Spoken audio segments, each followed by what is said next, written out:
hoy 23 de abril, para celebrar el Día Internacional del Libro, la inauguración del nuevo espacio bibliotecario, el Centro de Información y Consulta, y también recordar que en este año se cumplen 60 años de que se estrenó este edificio, un 12 de septiembre de 1958.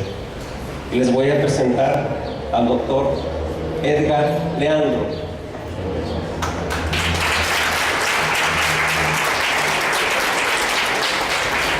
Como orador oficial, le voy a pedir por favor que pase a este estrado para que nos haga esa referencia de la obra de Agustín Yáñez. Gracias.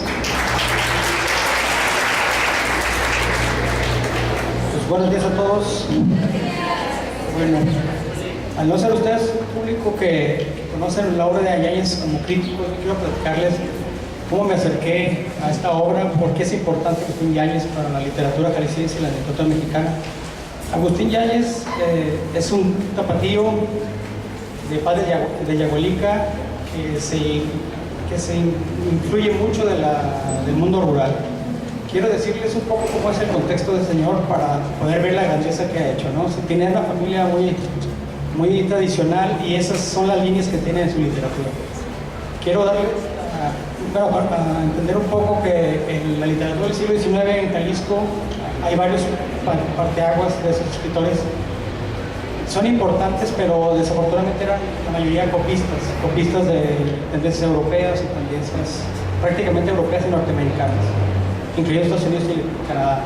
Entonces, Agustín Yáñez siempre buscó ser un poco más original en esas cosas. Yo quiero invitarlos a que lean su obra completa. Son 10 novelas, 14 libros de cuentos y 14 libros de ensayos, donde es muy lúcido. Y es uno de los escritores que se conocen más en otras ciencias que no es en la literatura. Se conocen más en antropología, se conocen en historia. El libro de Flora de Juegos Antiguos es uno de los más leídos para los antropólogos en licenciatura y maestría en antropología. En letras se lee mucho su obra como un cronista. Y la obra que se va a leer ahora es la de... perdón, es que estoy un poco nerviosillo con esto. Bueno, ahorita vamos a ver la obra. La obra siempre trata de que es un retrato de la sociedad de México de los años 50, donde la gente de variopinta forma sube a un taxi y el taxista platica con ellos. Y con eso es un caleidoscopio de lo que es la Ciudad de México, de los intereses, de la corrupción, del amor, del desamor. Inicia alegóricamente la novela con el nacimiento de un niño en el taxi y termina con la muerte de un revolucionario. Paradójicamente este revolucionario muere exactamente cuando se cree que muere la revolución, ¿no? Para muchos dicen que no se ha muerto la revolución, pero la revolución prácticamente, como dijo Elena Poniatowska, nació muerta. O sea, no tuvo ningún sentido. Fue una revolución para los literatos y para muchos una revolución que no tenía ningún principio, ningún fin. Los franceses desafortunadamente le dicen la revolucioncita mexicana porque no tuvo ese impulso intelectual, sino era gente nada más que peleaba por muchas cosas y la mayoría peleaba por el saqueo. Yo no quiero desacreditar eso con la revolución. La revolución fue lo más importante que tuvo América Latina, porque todos los países de América Latina se fijan en la revolución mexicana como un parteaguas para eso. También en la literatura, Yáñez toma esa época de la revolución y hace un cambio fundamental. Hay una obra que se llama Al filo del agua de Agustín Yáñez, que es el parteaguas de su creación. Él se dice que es un Yáñez antes de El filo del agua y un Yáñez después de El filo del agua. Nunca dejó de escribir, aparte de la política y la literatura fueron sus pasiones, el campo, pero se quiso volver cronista. Y lo más importante de Yáñez son tres cosas. Es que es auténtico porque él inaugura la novela moderna mexicana, porque tiene un recurso literario que se llama un recurso técnico del monólogo interno, que da voz a los personajes, donde el personaje realmente se expresa como es. No pasaba como la literatura bucólica de la Edad Media, donde el campesino, el más lejano campesino de la ciudad, hablaba como un Aristóteles o como Sócrates. Pues ellos hablan como debe hablar la gente del campo. O sea, recoge como vestigio lingüístico sus obras. Pero cada vez que uno lee su obra, una obra distinta, parece que es otro autor, parece que es otro escritor. La lucidez del escritor está, pero las temáticas son muy diversas. En lo citadino parece que es un hombre que siempre vivió en la ciudad. Cuando habla del campo parece que es un hombre que conoce todos los vericuetos de un campo. Habla de la moral y tiene textos muy, muy agradables acerca de disertaciones teológicas. O sea, era un erudito como los antiguos, era alguien que se preparaba muchísimo para escribir. Dicen en el argot literario que quien escribe una novela, como desafortunadamente pasa con algún brasileño, es muy famoso, que si produces como si fuera, no sé, una maquinaria, es una mala novela. Tiene que pasar 5 años para que un novelista sea bueno en cada su novela, ¿no? Entonces, él tardaba a veces hasta 13 años en hacer una novela, porque se preparaba, porque hacía todo un recorrido histórico, social, cultural. Es decir, a pesar de que tenía muchos cargos públicos, siempre se dio tiempo para la literatura. Entonces, mi charla en general quiero tratar de que lean a Agustín Yáñez. Está dentro de los 5 mejores escritores de México y casi los 5 son de Jalisco, nomás falta uno, son 4 más 1. Es el cronista o el segundo cronista más importante de la Ciudad de México desde el punto literario después de Carlos Fuentes. Él fue el primer gente de provincia que escribe para la Ciudad de México desde una revista literaria, porque en la época de los 50 lo más importante era escribir en revistas literarias. Los contemporáneos eran los más importantes intelectuales de ese momento, donde Agustín Yáñez comparte con ellos desde Bandera de Provincia, su revista más importante, creo que salieron 5 números, los más importantes, y con la Ateneo de la Juventud. Les platico ese escenario literario porque Agustín Yáñez, a pesar de que tenía mucho poder político, tuvo que durar mucho tiempo en abrir camino en la literatura, porque había otras personas que hacían media. Estaban algunos escritores importantes, pero él se ha formado y se formó como un escritor importante porque realmente sí inaugura la novela moderna mexicana. Y les decía todo esto porque en el siglo XIX éramos copistas, como lo repetía hace rato. O sea, los jaliscienses escritores eran copistas. El estilo era medieval, el estilo era del Renacimiento, el estilo era español, el estilo era francés, porque tenemos esa, no sé si sea bueno o malo, pero esa maña de copiar lo francés, que no se acopla a nuestras realidades. Entonces, pero ellos copiaban y Yáñez quería hacer algo muy local, o sea, pelear por lo local, darse cuenta qué es ser mexicano y por qué un mexicano y un jalisciense tiene que escribir. Entonces, él inaugura esa novela moderna con El filo del agua, porque incluye todo un cosmos. O sea, los antiguos escritores hacían que en una sola novela convergían todos los sujetos sociales, todas las voces de un pueblo, la multiplicidad y la polifonía estuvieran en una sola novela. Y ahí lo tiene todas las clases sociales, los altos, los bajos, los súper altos, los súper bajos. Tiene todos, los que no van a la escuela, los que están a la escuela, los que no tienen un peso en la bolsa y los que tienen 50 millones de dólares en su bolsa. Todos convergen y su vehículo siempre va a ser el lenguaje. Un lenguaje llano, un lenguaje muy fino, con metáforas muy agradables, como una alusión hacia la noche, diciendo que la noche se viste más bien de estrellas porque las estrellas están celosas de la luz de la noche. Es una metáfora bonita porque la luz no tiene noche o la noche no tiene luz, valga la metáfora a la inversa. Entonces es un escritor muy muy bueno. En lo personal yo tengo ya unos 5 años trabajando a Agustín Yáñez y siempre me sorprende porque es perfecto, no le falta una coma, no le falta un punto. La verdad es para, si quieren enseñarse a escribir realmente, lean a Agustín Yáñez, porque él los va a enseñar a escribir sin que se den cuenta, de una manera muy amable. Y hay pocos escritores que nunca les corrigieron. O sea, a lo mejor voy a decir algo malo, pero Rulfo y Arreola, que por cierto hoy cumpliría, bueno, el 18, este año cumple 100 años de su nacimiento, les corregían. Tenían correctores detrás, les pasaban los textos y los corregían. Y el único en Jalisco que nunca le corrigieron nada fue Agustín Yáñez. Él solito, en cuanto entregaba, estaba pulido el texto, o sea, un texto magnífico y me parece que somos los jaliscienses muy orgullosos de él, pero muy poco aprovechado.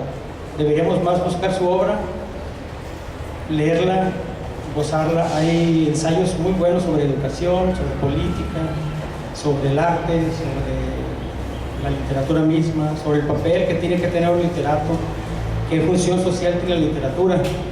Porque cuando yo hacía perdón por la anécdota, pero cuando yo hacía mi doctorado, mi directora de tesis me dijo, con palabras un poquito más groseras, pero ¿para qué importaba que la gente leyera literatura?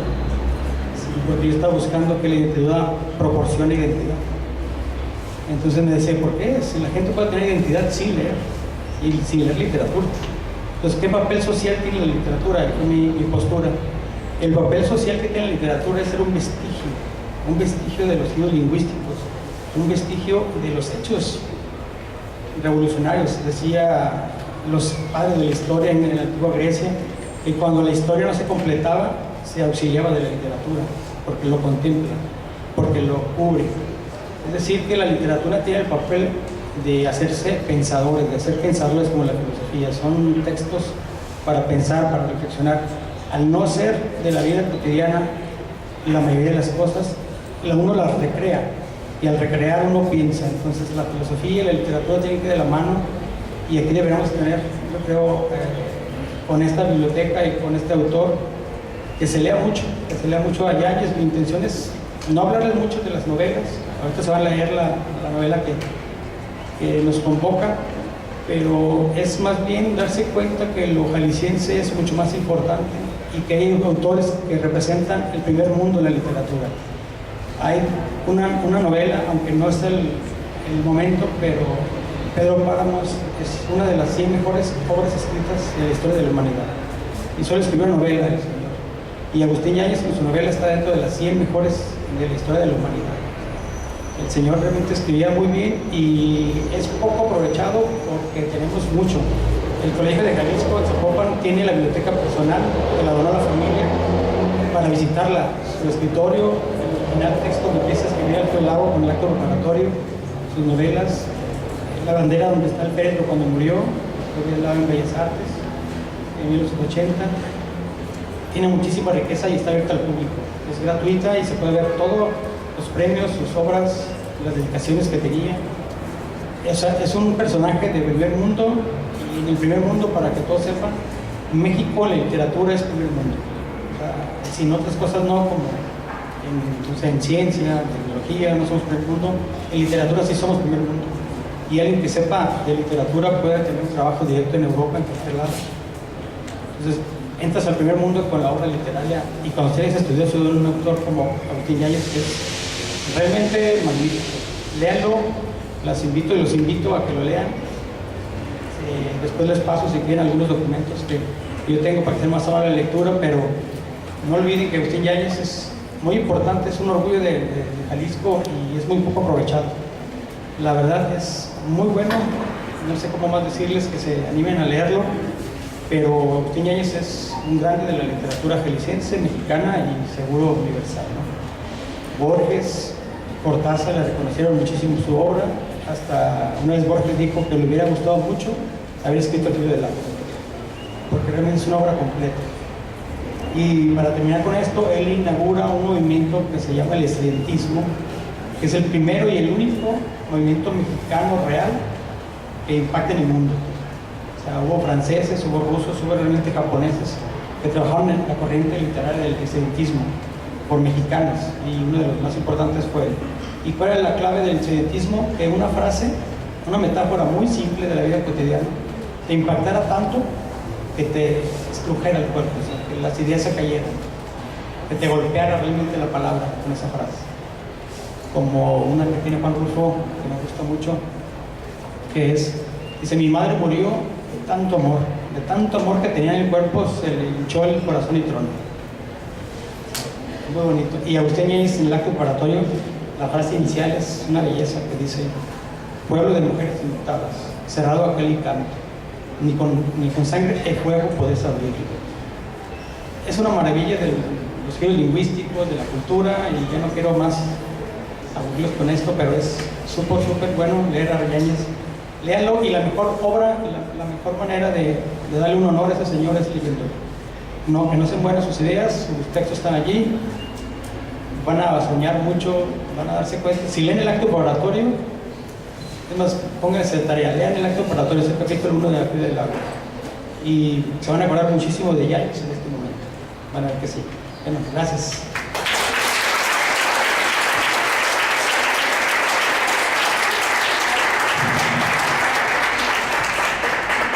quiero informarles que nos acompañan alumnos de la Benemérita y Centenaria Escuela Normal del Estado de Sonora.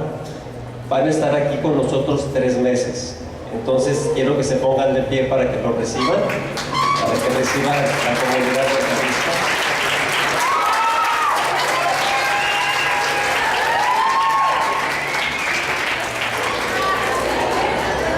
Gracias, muchachos, bienvenidos. Bien, esta maestra que les voy a presentar es de casa, trabaja con alumnos de 6º grado y con la tutoría de la titulación. Esta maestra es joven, es focosa, es interesada en la escritura. Ella es Gabriela Belén Gómez Torres. Nos va a presentar un libro de su autoría que se llama Inclusión y Trascendencia, una ruta para la tutoría. Gaby, por favor.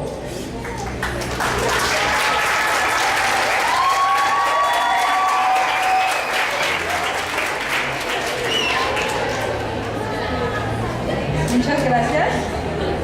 Buenos días a todos y todas.